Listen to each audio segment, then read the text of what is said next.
언니, 나 좀 제발 살려줘. 내가 너인 척 해줘. 죽은 척 해줘.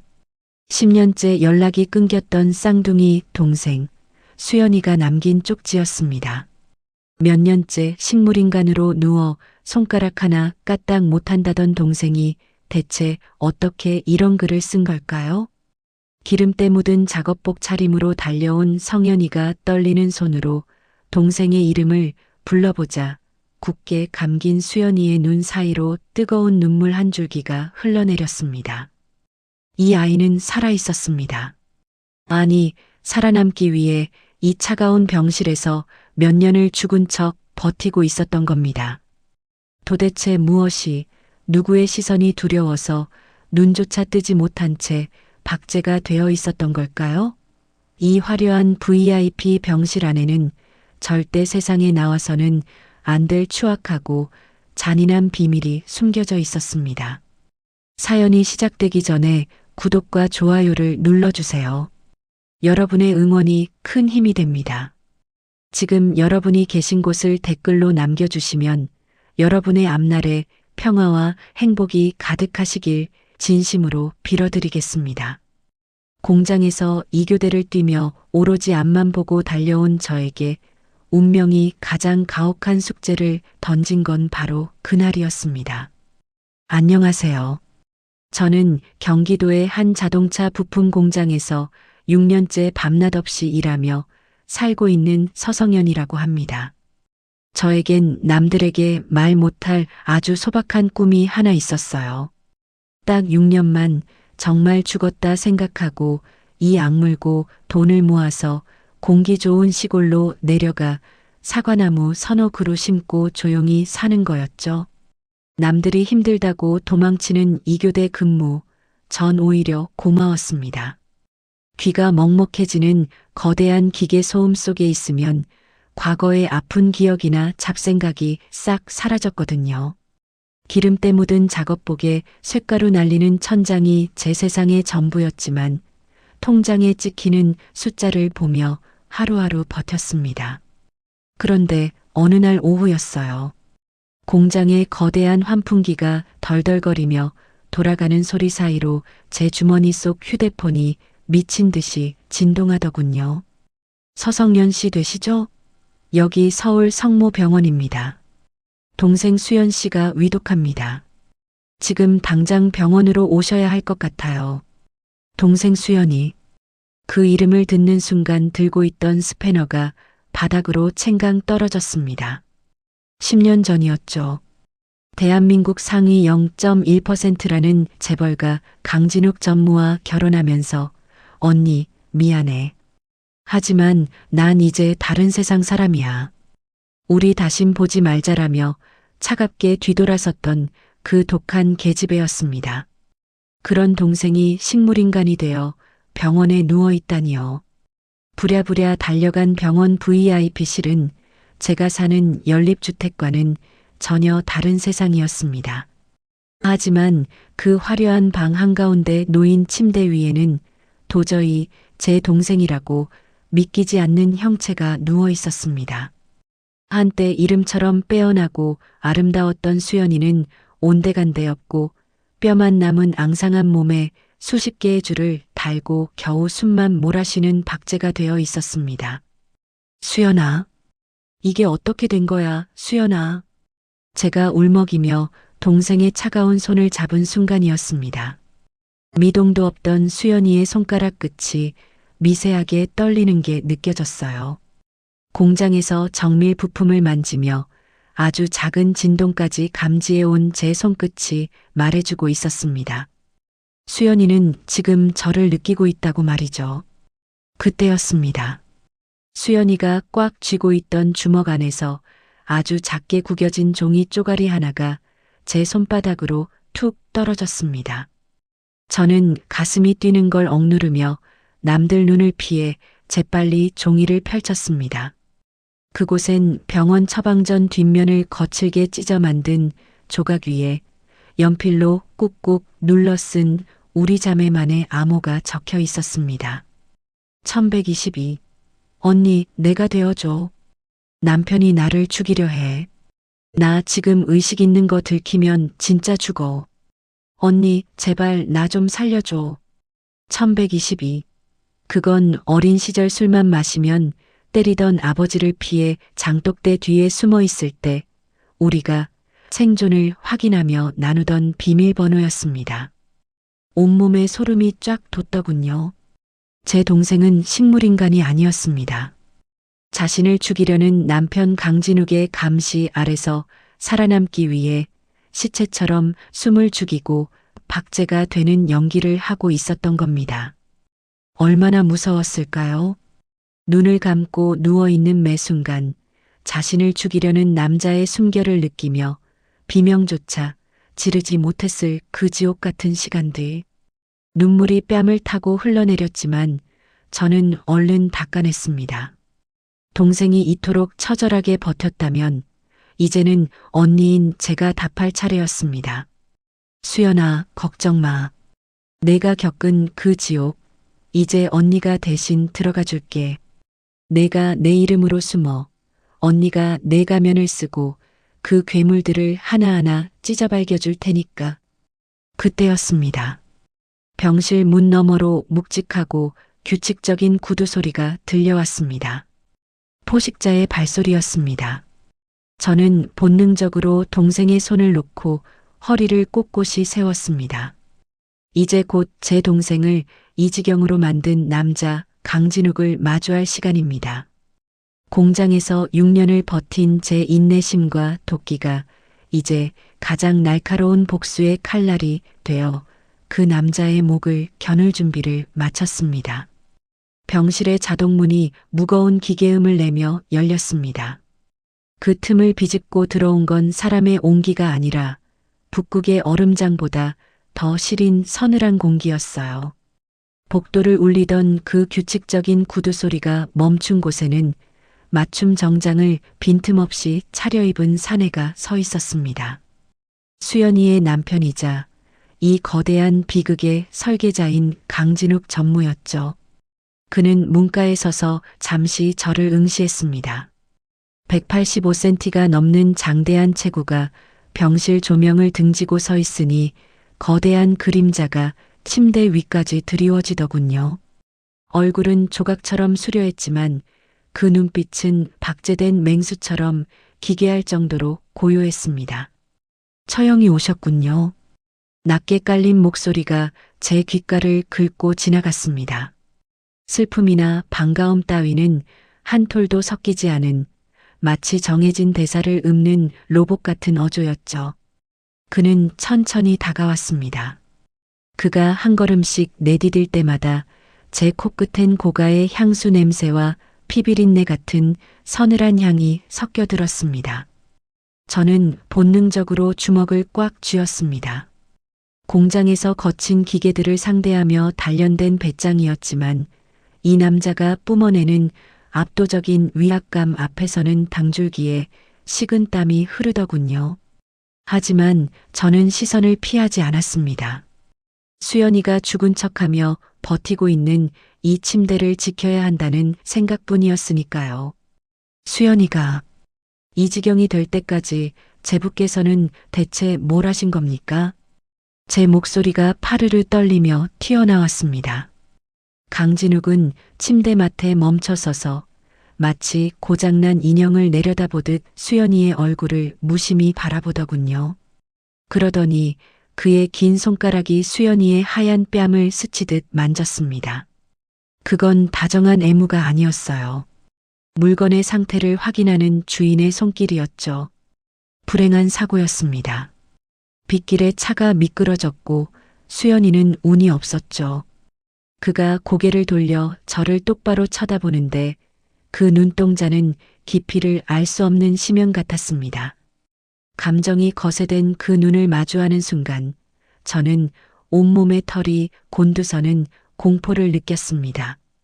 수연이가 쪽지에 적었던 나를 죽이려 한다는 말이 절대 망상이 아니라는 걸 이자의 눈을 보는 순간 확신했거든요. 처형, 저희 가문은 조용한 걸 좋아합니다.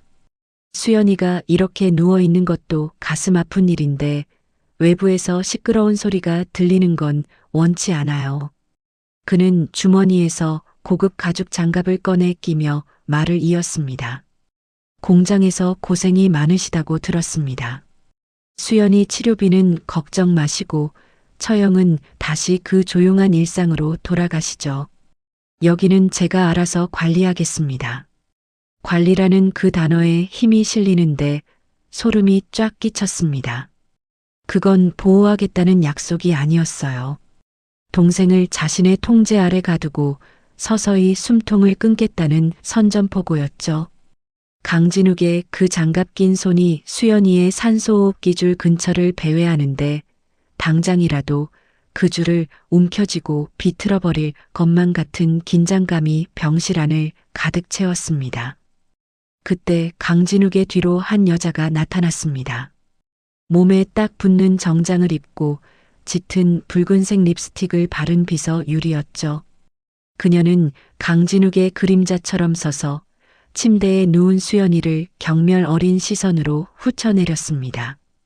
두 사람 사이에 흐르는 묘한 기류를 보니 저들이 단순한 상사와 부하 직원이 아니라는 게 단번에 느껴지더군요.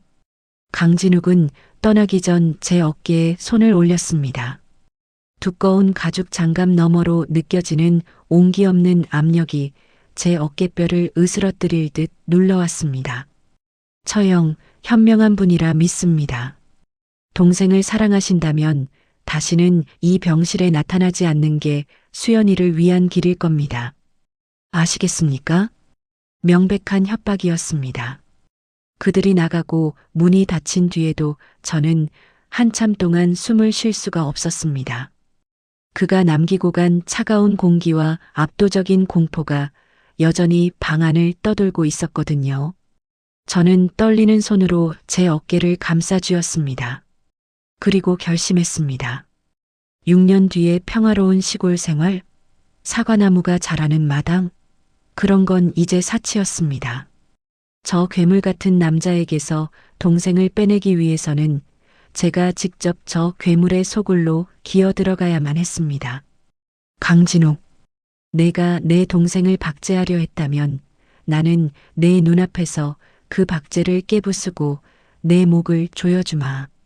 제 눈빛이 공장의 용접 불꽃처럼 뜨겁게 타오르기 시작했습니다. 복수를 위한 제 인생 최고의 설계가 제 머릿속에서 아주 정교하게 그려지고 있었습니다. 병원 문을 나선 제 눈앞에는 비가 쏟아질 듯 어두운 하늘이 펼쳐져 있었습니다. 저는 그 길로 곧장 제가 일하던 공장으로 돌아갔습니다. 하지만 제 머릿속은 이미 거대한 부품 도면이 아닌 강진욱이라는 거대한 성벽을 어떻게 허물 것인지에 대한 설계도로 가득 차 있었죠. 저는 평소보다 더 묵묵히 그리고 더 치열하게 기계를 돌렸습니다. 쇳가루가 날리고 소음이 고막을 찢는 그 현장에서 저는 오히려 차분해졌습니다.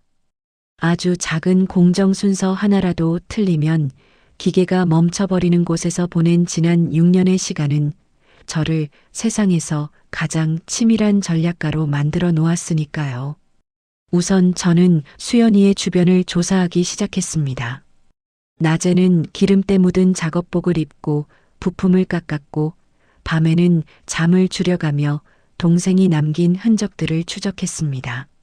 수연이가 사고 당일 사용했던 클라우드 계정의 비밀번호를 우리 자매만 알던 숫자의 조합으로 풀어냈을 때 저는 강진욱의 추악한 민낯을 마주하게 되었습니다.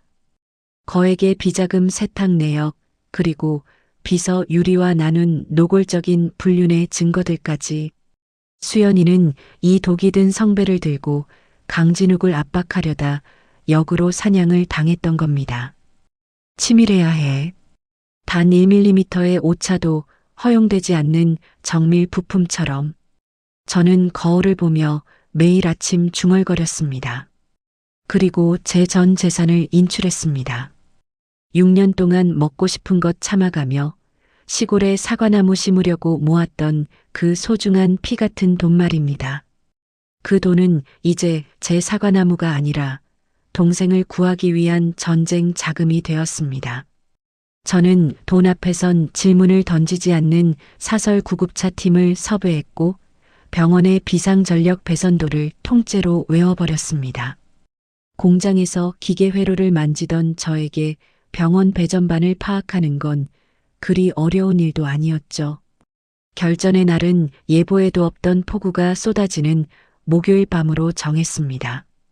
비바람 때문에 CCTV가 제 기능을 못할 때 병원의 야간 교대 시간을 노린 거죠. 밤 11시 병원 후문 근처에 사설 구급차가 은밀히 멈춰 섰습니다. 저는 검은 우비를 눌러쓰고 그림자처럼 움직였습니다. 미리 준비한 절연 도구로 특정 회로를 단락시키자 순간적으로 VIP 병동의 복도등이 깜빡이며 꺼졌습니다. 비상 발전기가 돌기까지 딱 15초. 그 골든 타임이 제게 주어졌습니다. 저는 그 15초 동안 수연이의 병실로 잠입했습니다. 심장이 터질 듯 뛰었지만 손끝은 공구대를 잡을 때처럼 차가울 정도로 침착했습니다. 저는 익숙한 솜씨로 수연이에게 연결된 의료 장비들을 사설 장비로 교체했고 수연이를 구급차에 실어 빼돌렸습니다. 그리고 저는 그 침대 위에 제가 직접 누웠습니다.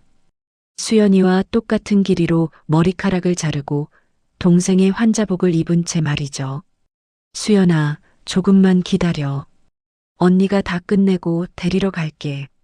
멀어져가는 구급차의 뒷모습을 보며 저는 빗속에서 다짐했습니다. 이제 세상에서 수연이는 제가 되었고 저는 죽은 듯 누워있는 식물인간 수연이가 된 겁니다. 전력이 복구되고 간호사가 들어왔을 때 침대 위에는 여전히 의식 없는 수연이가 누워있을 뿐이었죠. 다음 날 새벽 강진욱이 병실을 찾았습니다. 그는 평소처럼 차가운 시선으로 침대 위에 저를 내려다보더군요. 제가 제 동생 수연이가 아니라 복수심에 불타는 처형 성현이라는 사실을 그는 꿈에도 몰랐을 겁니다. 진욱은 제 뺨을 거칠게 툭툭 치며 나직하게 은조렸습니다. 빨리 죽어줘야 내일이 편해질 텐데, 수연아. 참 즐기기도 하지. 저는 환자복 아래로 주먹을 꽉 쥐었습니다. 손톱이 손바닥을 파고들어 피가 맺혔지만 저는 미동도 하지 않았습니다. 강진욱의 그 오만한 목소리, 그 서늘한 손길을 하나하나 제 뇌리에 새겼습니다. 그래, 더 오만해져라, 강진욱. 내가 안심하는 그 순간이 내 파멸의 시작이니까. 제 대역극은 이제 막 시작되었습니다. 공장에서 단련된 제 인내심과 동생을 향한 분노가 결합한 이 정교한 복수의 기계는 이제 강진욱이라는 괴물을 파괴하기 위해 서서히 하지만 아주 확실하게 돌아가기 시작했습니다. 마침내 병원을 퇴원해 강진욱의 저택으로 향하는 날이 밝았습니다. 저는 거울 앞에 서서 제 자신을 빤히 들여다보았습니다. 그곳엔 6년 동안 공장에 찌든 기름때를 뒤집어 쓰고 살던 성현은 온데간데 없고 백지처럼 하얗고 고요한 수연이 서 있었죠. 저는 수연이가 쓰던 화장대 앞에 앉아 최고급 크림을 손끝에 묻혀 뺨에 발랐습니다. 부드럽고 매끄러운 촉감이었지만 제게는 마치 독사의 비늘을 만지는 것처럼 소름 끼치는 감각이었어요. 수연이의 옷장에 걸린 수백 벌의 옷들은 하나같이 화려하고 비쌌지만 제 눈에는 그것들이 동생을 산채로 얼가매었던 화려한 수의처럼 보였습니다. 저는 그중 가장 수연이다운 그러면서도 어딘가 처연해 보이는 연보랏빛 실크 원피스를 골라 입었습니다. 투박한 작업복이 주던 그 묵직한 안도감 대신 살갗을 스치는 얇은 실크의 감촉은 저를 더욱 날카롭게 각성시켰습니다. 이제부터 나는 성현이가 아니라 수연이다. 저는 거울 속의 눈동자를 응시하며 낮게 은조렸습니다. 목소리 톤을 반 옥타브 높이고 어투를 좀 더 가녀리고 우아하게 가다듬었죠. 공장에서 기계 소음을 뚫고 소리치던 습관을 버리고 수연이의 나약한 말투를 머릿속으로 수천 번 되뇌었습니다. 저택은 경기도 외곽의 깊은 숲속에 은밀하게 숨겨져 있었습니다. 높은 담벼락과 굳게 닫힌 철문, 그리고 곳곳에 배치된 보안 요원들까지 이곳은 집이라기보다 거대한 감옥이었습니다. 차에서 내린 저는 저택의 웅장한 외관을 올려다보며 차가운 전율을 느꼈습니다. 수연이는 이 화려한 무덤에서 매일 밤 죽음의 공포와 싸워왔을 테니까요. 당분간은 집에서 안정을 취해 아무데도 나가지 말고. 집에 들어서자마자 강진욱의 차가운 명령이 떨어졌습니다. 저는 힘없이 고개를 끄덕이며 수연이의 침실로 들어갔습니다. 문이 닫히는 순간 제 눈은 매섭게 방 안을 훑기 시작했습니다. 겉보기엔 평화로운 방이었지만 공장에서 정밀 검사원으로 일하던 제 눈에는 숨겨진 것들이 보이기 시작했거든요. 천장 모서리에 미세한 렌즈 구멍, 침대 밑에 부착된 교묘한 도청 장치. 강진욱은 아내를 단 한순간도 놓아주지 않고 감시하고 있었던 겁니다. 저는 일부러 거울 앞에 앉아 수연이가 즐겨 쓰던 향수를 뿌렸습니다. 그리고 동생이 쪽지에 남겼던 메시지를 다시 떠올렸습니다. 언니, 내가 되어줘. 저는 화장대 서랍 깊숙한 곳, 겉보기엔 평범한 립스틱 통 하나를 집어들었습니다. 수연이가 미리 말해두었던 비밀 공간이었죠. 립스틱 끝을 비틀자 작은 메모리 카드 하나가 툭 떨어졌습니다. 저는 그걸 손바닥 안에 꽉 쥐었습니다. 이제 저는 적진 한복판에 들어왔습니다.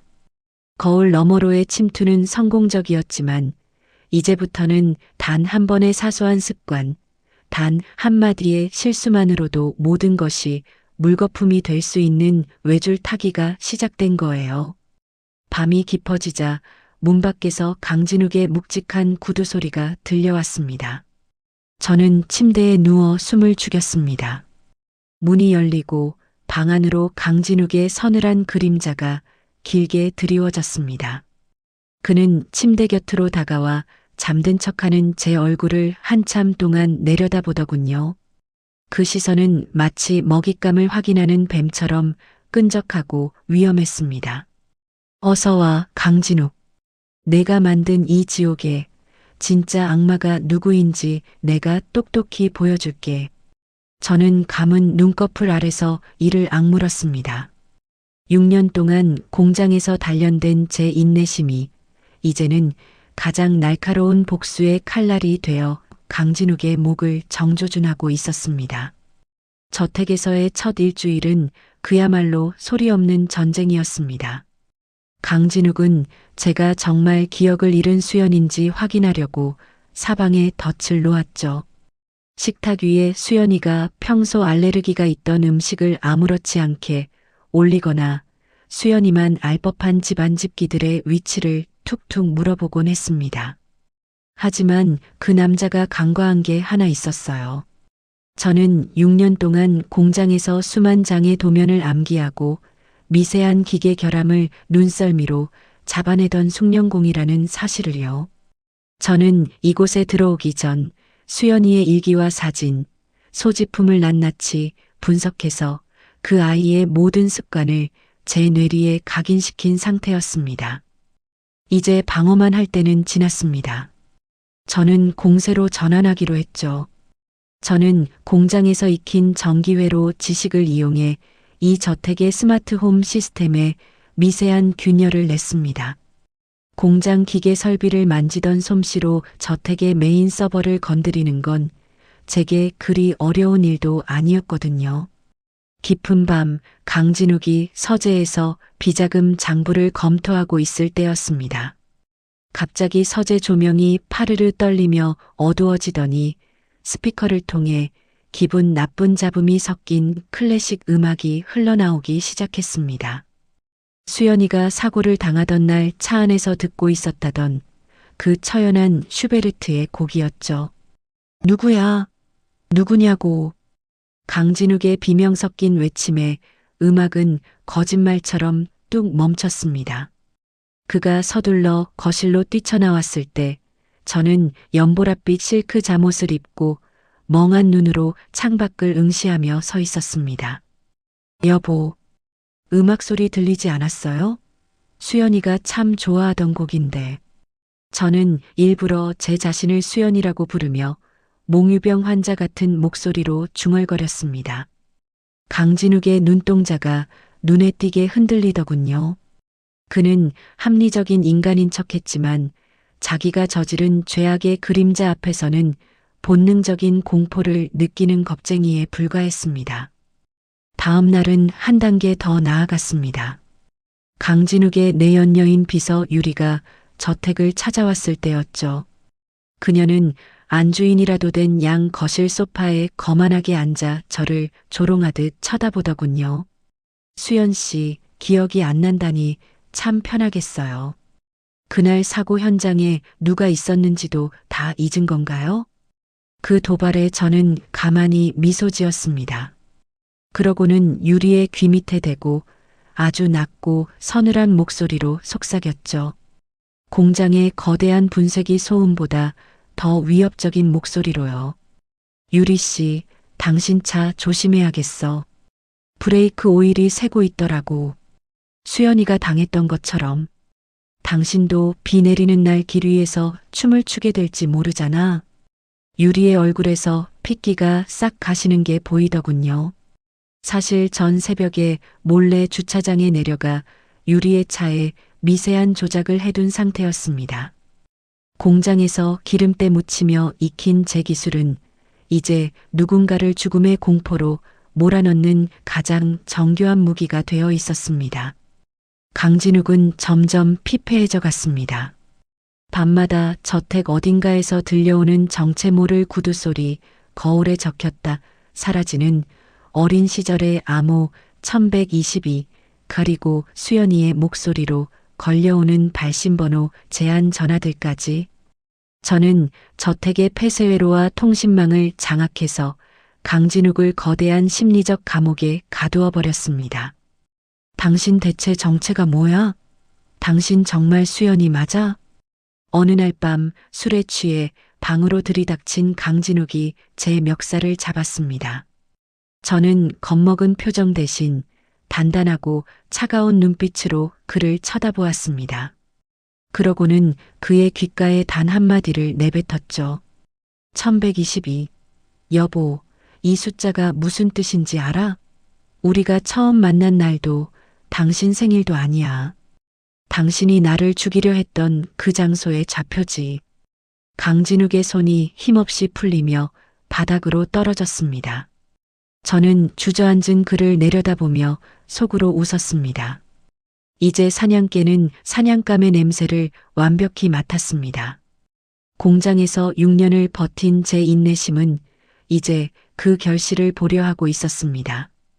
이제 시작이야, 강진욱. 내가 수연이를 식물인간으로 만들었을 때 느꼈을 그 고독과 공포를 내가 이 집 전체에 발라줄게.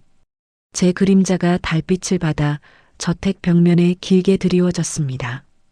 그건 마치 복수의 여신이 강림한 듯한 서늘하고도 웅장한 모습이었습니다.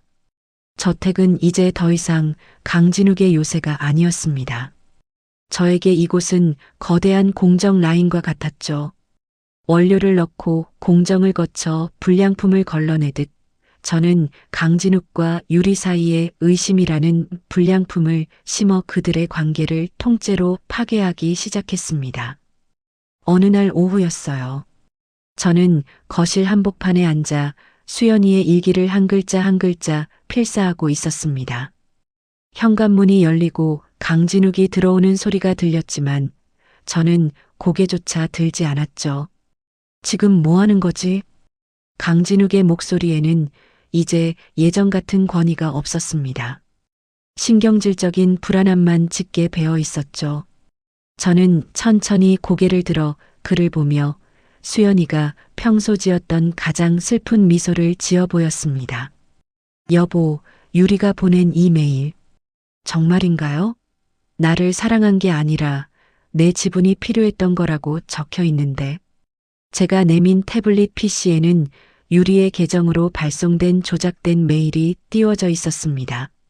새벽마다 공장에서 배운 데이터 복구 기술을 응용해 유리의 메일을 해킹하고 그 내용을 아주 교묘하게 수정해 둔 거였죠. 강진욱의 눈이 경련하듯 떨리더군요. 그는 유리를 신뢰하는 척했지만 동시에 그녀가 자신의 자리를 노릴 수도 있다는 의심을 평생 품고 산 남자였으니까요. 유리가 그럴 리가 없어. 하지만 여기 보세요. 당신 비자금 장부의 위치를 누군가에게 넘기겠다는 내용도 있어요. 유리 씨, 요즘 부쩍 돈 쓸 곳이 많아진 것 같던데. 제 목소리는 부드러웠지만 그 안에는 6년 동안 거친 기계를 다루며 갈고 닦은 예리한 칼날이 숨겨져 있었습니다. 저는 강진욱의 가장 약한 고리, 즉 불신이라는 부품을 정확히 타격했습니다. 그날 이후 저택 안의 공기는 살얼음판처럼 변했습니다.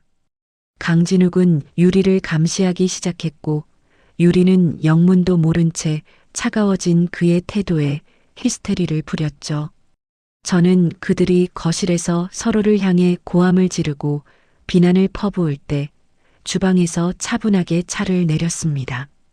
찻잔이 쟁반 위에서 달그락거리는 소리는 마치 복수의 서막을 알리는 메트로놈 소리처럼 들리더군요. 수연 씨, 당신이 무슨 짓을 꾸미고 있는지 다 알아. 어느 날 오후 유리가 제 방으로 들이닥쳐 찻잔을 바닥에 내동댕이 쳤습니다. 파편이 제 발치에 튀었지만 저는 눈 하나 깜짝하지 않았습니다. 공장에서 불꽃이 튀고 쇠붙이가 날아다니는 현장에서도 눈을 떼지 않았던 저였으니까요. 유리 씨, 그릇은 다시 사면 되지만 사람의 믿음은 한 번 깨지면 붙일 수 없어요. 마치 당신이 타고 다니는 그 차의 브레이크처럼 말이에요. 제 나직한 경고에 유리는 뒷걸음질을 쳤습니다. 저는 천천히 자리에서 일어나 유리에게 다가갔습니다. 수연이의 가녀린 체구였지만 뿜어져 나오는 기운은 공장의 거대한 프레스 기계처럼 상대를 압도하기에 충분했죠. 강진욱이 당신을 버릴 준비를 하고 있다는 거 아직도 모르겠어? 그는 지금 모든 사고의 책임을 당신에게 떠넘기려 하고 있어. 수연이를 밀어버리라고 시킨 건 본인이면서 증거는 다 당신 쪽으로 치워뒀지. 제 이간질은 치밀했습니다. 미리 준비해둔 강진욱의 꼬리 자르기용 가짜 서류들을 유리의 눈앞에 흘렸죠. 욕망으로 결탁했던 그들의 동맹은 공포와 의심 앞에서 모래성처럼 무너져 내렸습니다. 밤이 되자 저는 다시 혼자가 되었습니다. 그리고 침대 밑 깊숙한 곳에서 수연이가 숨겨두었던 진짜 비자금 장부의 마지막 퍼즐 조각을 찾아냈습니다. 그건 서재의 벽시계 태엽통 안에 정밀하게 숨겨져 있었죠. 수연이도 알고 있었던 겁니다. 언젠가 이 시계가 멈추는 날 자신의 진실이 세상에 드러나야 한다는 것을요. 저는 장부를 가슴에 품고 창밖의 어두운 숲을 보았습니다. 6년 뒤의 귀촌. 그 꿈은 이제 손에 잡힐 듯 가까워졌지만 그 전에 넘어야 할 마지막 고비가 남았다는 걸 알고 있었습니다. 강진욱이 파멸을 직감하고 마지막 발악을 시작할 시점이 다가오고 있었거든요. 조금만 더 버텨, 강진욱. 내가 스스로 무덤을 파고 그 안으로 들어갈 때까지 나는 기꺼이 내가 가장 무서워하는 유령이 되어줄게. 제 눈동자가 어둠 속에서 차갑게 빛났습니다. 이제 심리전은 끝났습니다. 다음 단계는 적의 자백을 받아내고 완벽하게 몰락시키는 집행의 시간뿐입니다. 폭풍 전야의 고요함이 저택을 집어삼킨 밤이었습니다. 저는 오늘이 바로 강진욱을 무너뜨릴 완벽한 공정 마감일임을 직감했어요. 저는 공장에서 배운 대로 환경을 통제하기 시작했습니다. 저택의 모든 창문을 잠그고 거실의 조도를 낮춘 뒤 수연이가 사고를 당했던 그날 밤처럼 가습기를 최대로 틀어 안개를 피워 올렸죠. 강진욱은 초췌한 모습으로 귀가했습니다. 제가 심어둔 의심의 소가 유리가 회사 기밀을 빼돌려 잠적했다는 소식을 방금 듣고 온 직후였죠. 그는 거실에 들어서자마자 짙게 깔린 안개와 코끝을 찌르는 비릿한 냄새에 헛구역질을 했습니다. 제가 미리 뿌려둔 수연이의 사고 현장에서 났을 법한 아스팔트와 빗물 냄새였거든요. 수연아, 이게 다 뭐야? 당장 불 켜. 강진욱이 비명을 지르듯 소리쳤지만 돌아오는 건 서늘한 침묵뿐이었습니다. 그때 어둠 속에서 연보랏빛 실크 원피스를 입은 제가 천천히 걸어 나갔습니다. 제 손에는 깨진 유리 조각처럼 날카로운 수연이의 일기장이 들려 있었죠. 여보, 그날도 비가 참 많이 왔죠. 당신은 내 차 뒤에서 라이트를 깜빡이며 몰아붙였고 나는 백미러로 당신의 그 차가운 눈을 봤어요. 제 목소리는 평소보다 낮고 긁히는 듯한 소리가 났습니다. 죄책감을 자극하는 망령의 목소리였죠. 저는 강진욱의 곁으로 다가와 품속에 숨긴 녹음기 버튼을 누른 채 조용히 그에게 기댔습니다. 겉으로는 가녀린 아내의 모습이었지만 제 팔 근육은 언제든 상대를 제압할 수 있게 팽팽하게 긴장되어 있었죠. 난 다 기억났어요. 당신이 유리를 식혀 브레이크 호스에 구멍을 내라고 지시하는 통화 내용. 그리고 사고 직후 차 문을 열고 내 생사를 확인하던 당신의 그 실망한 표정까지요. 입 닥쳐. 그건 사고였어. 내가 내 앞길을 막지만 않았어도, 내가 그 장부를 들고 설치지만 않았어도 그런 일은 없었을 거야. 강진욱은 결국 폭발했습니다. 며칠간 이어진 제 심리 압박과 유리의 배신, 그리고 눈앞에 환영 같은 수연이의 모습에 그의 이성은 완전히 마모되어 있었거든요. 그는 제 어깨를 거칠게 움켜쥐고 흔들며 광기에 어린 진실을 뱉어내기 시작했습니다. 그래, 내가 그랬다. 죽어버리지 그랬어. 왜 살아서 돌아와 나를 괴롭히는 거야? 식물인간으로 박제되어 있을 때가 딱 좋았는데 그 요양원에서 숨도 못 쉬고 서서히 썩어갔어야 했다고. 그의 입에서 나온 말들은 가시 돋친 쇳덩어리처럼 거실 바닥을 굴렀습니다. 저는 그의 폭언을 온몸으로 받아내며 속으로 미소 지었습니다. 완벽한 자백이었죠. 저택 곳곳에 숨겨둔 도청 장치들이 그의 목소리를 한 자도 빠짐없이 기록하고 있었습니다. 드디어 말했네요. 강진욱 전무님. 제 목소리가 순식간에 바뀌었습니다. 떨리던 수연이의 어조가 아닌 공장에서 수백 명의 인부를 통솔하던 저 본래의 단단하고 서늘한 목소리로요. 저는 자신을 짓누르던 강진욱의 손을 단숨에 뿌리치고 뒤로 물러났습니다. 수연아? 강진욱이 당황하며 뒷걸음질 쳤습니다. 저는 거실에 전등 스위치를 올렸습니다. 눈부신 백색광 아래 드러난 제 눈빛은 더 이상 가련한 피해자가 아니었습니다. 불량품을 폐기하는 냉혹한 검소원의 눈빛이었죠. 미안하지만 수연이는 지금 안전한 곳에서 재활 중이야. 내가 요양원으로 보낸 건 나였고, 저는 목 뒷덜미에 붙여둔 수연이의 점 모양 스티커를 떼어냈습니다. 그러고는 강진욱의 눈앞에서 유유히 녹음기를 들어 보였습니다. 공장에서 일하면서 배운 게 하나 있지. 아무리 화려한 기계라도 부품 하나만 어긋나면 결국 폭발한다는 거. 강진욱, 넌 내 오만함이라는 부품 때문에 스스로 터져버린 거야. 그 순간 저택 밖에서 요란한 사이렌 소리가 들려왔습니다. 제가 미리 설정해둔 보안 시스템 오작동 경보와 함께 경찰들이 들이닥치고 있었죠. 강진욱은 무너지는 가면을 손으로 가린 채 바닥에 주저앉았습니다. 그의 화려했던 제국이 기름때 묻은 손을 가진 한 여자의 끈질긴 설계 앞에 허망하게 무너져 내리는 순간이었습니다. 저는 창밖으로 보이는 붉고 파란 경찰등을 무심히 바라보았습니다. 6년의 고단함이 씻겨 내려가는 기분이었지만 아직 마지막 한 단계가 남았습니다.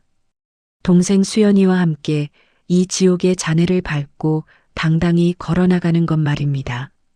저택의 육중한 현관문이 부서질 듯 열리며 차가운 밤 공기와 함께 경찰들이 들이닥쳤습니다. 거실 바닥에 주저앉은 강진욱은 초점이 풀린 눈으로 저를 바라보고 있었죠. 그는 방금 자신이 뱉은 자백이 어떤 파멸을 가져올지 본능적으로 직감하고 있는 것 같았습니다. 강진욱 전무님, 살인미수 및 횡령, 증거인멸 교사 혐의로 체포합니다. 형사가 수갑을 꺼내드는 순간에도 저는 미동조차 하지 않았습니다.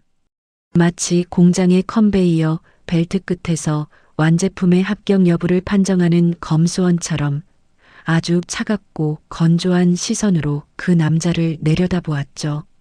아직 아니야. 이건 다 음모야. 이 여자가 나를 협박해서 억지로 말하게 한 거라고. 강진욱이 수갑찬 손을 흔들며 마지막 발악을 했습니다. 어떻게든 다시 포식자의 얼굴을 회복하려 애쓰는 꼴이 참 가관이더군요. 저는 가볍게 코웃음을 쳐주었습니다. 협박? 아니, 난 내가 가장 잘하는 방식으로 대접했을 뿐이야. 거짓과 연극 말이지. 그때였습니다. 거실 입구에서 휠체어가 굴러오는 소리가 들렸습니다. 소음 하나 없이 매끄러운 바닥을 구르는 그 소리에 강진욱의 고개가 녹슨 기계처럼 천천히 돌아갔습니다. 휠체어에는 수척하지만 눈빛만큼은 서슬퍼런 여자가 앉아 있었죠. 그녀는 수연이의 화려한 드레스 대신 제가 공장에서 입던 낡고 거친 작업복 상의를 걸치고 있었습니다. 수연아? 강진욱의 목소리가 볼품없이 갈라졌습니다. 똑같은 얼굴을 한두 명의 여자가 서 있는 광경에 넋이 나간 모양이더군요. 한 명은 수연이의 우아함을 입은 저였고 한 명은 저의 강인함을 입은 수연이었습니다. 진욱 씨, 당신이 그랬지? 내가 식물인간으로 박제되어 썩어가는 게 딱 좋았다고. 수연이의 목소리는 비록 힘은 없었지만 깊은 심연에서 길어올린 증오가 서려 있었습니다. 수연이는 떨리는 손을 뻗어 제 손을 꽉 잡았습니다. 6년 동안 기름때 묻은 기계를 만지며 거칠어진 제 손은 그 어떤 명약보다 강력하게 동생을 지탱해주고 있었습니다. 언니가 공장에서 밤낮 없이 일하며 내준 그 길을 따라 나도 지옥에서 걸어 나왔어. 당신이 뺏으려 했던 내 재산, 내 인생, 그리고 우리 언니의 6년. 그거 다 이자로 쳐서 돌려받을 거야. 저는 동생의 어깨를 감싸 안으며 강진욱에게 다가갔습니다. 그러고는 그의 주머니에서 그가 그토록 소중히 여기던 가문의 문장이 새겨진 만년필을 꺼내 바닥에 던져버렸습니다. 강진욱, 넌 사람을 부품으로 생각했지? 쓰고 버리면 그만인 부품. 하지만 기억해. 부품 하나가 기계 전체를 멈추게 할 수도 있다는 걸.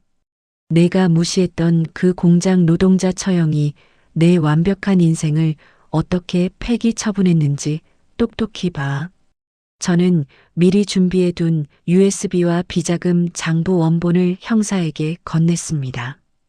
강진욱뿐만 아니라 그와 결탁했던 내연녀 유리의 공모 증거까지 완벽하게 정리되어 있었죠. 공장에서 불량 데이터를 분류하던 제 솜씨는 단 하나의 빈틈도 허용하지 않았습니다.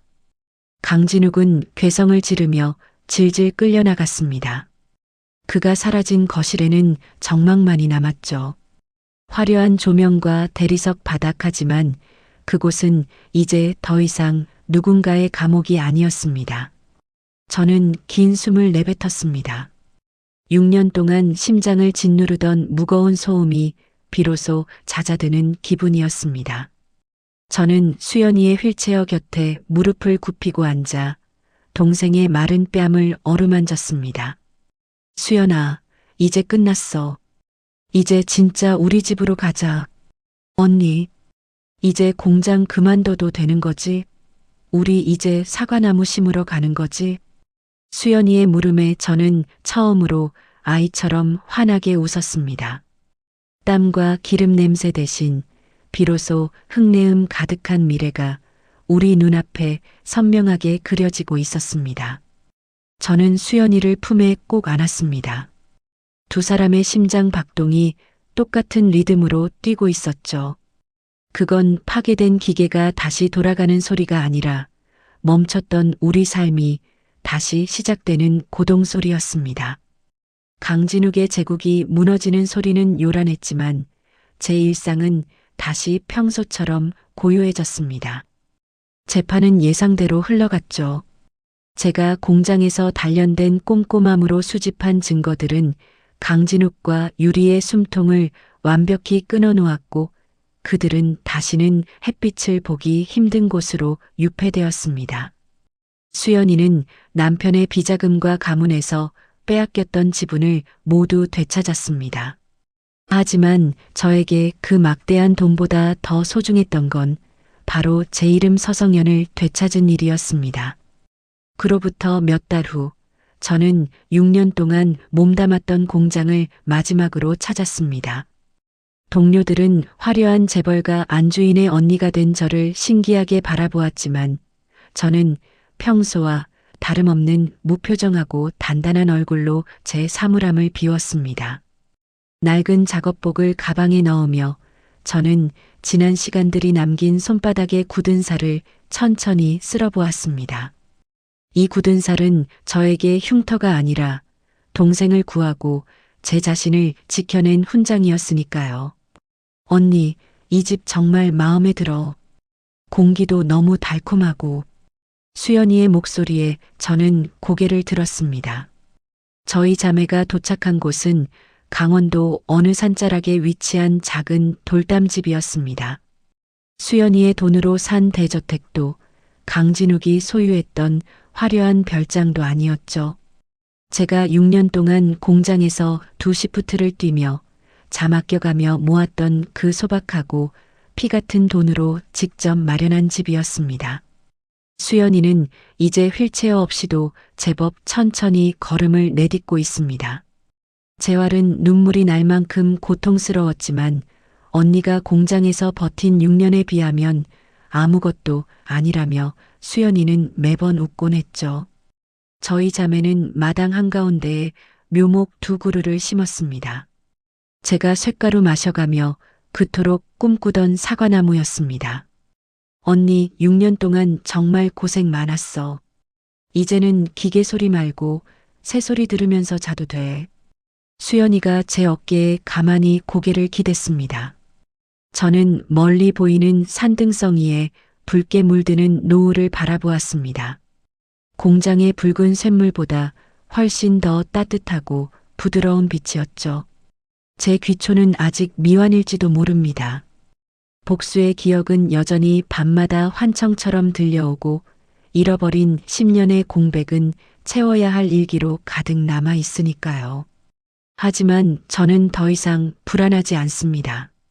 거친 기계를 다루던 제 손은 이제 생명을 키우는 흙을 만질 것이고 누군가의 대역이 아닌 서성현으로서의 삶을 매일 아침 새로 써내려갈 테니까요. 저는 주머니 속에서 작은 종이 조각 하나를 꺼냈습니다. 수연이가 병실에서 건넸던 그 암호 쪽지였죠. 저는 그 종이를 아주 작게 찢어 바람에 날려보냈습니다. 1122. 지옥 같던 과거의 번호는 이제 사라지고 오직 두 자매가 함께 맞이할 맑은 공기만이 마당을 가득 채웠습니다. 그래, 수연아. 이제 정말 우리 인생을 살자. 저희 자매의 웃음소리가 시골집의 낮은 지붕 너머로 잔잔하게 퍼져나갔습니다. 6년의 노동과 1년의 복수, 그리고 평생을 약속한 평화가 그곳에 단단히 뿌리를 내리고 있었습니다. 지금까지 제 이야기를 들어주셔서 감사합니다. 여러분도 언젠가 찾아올 여러분만의 사과나무 아래서 평온한 저녁을 맞이하시길 진심으로 빌겠습니다.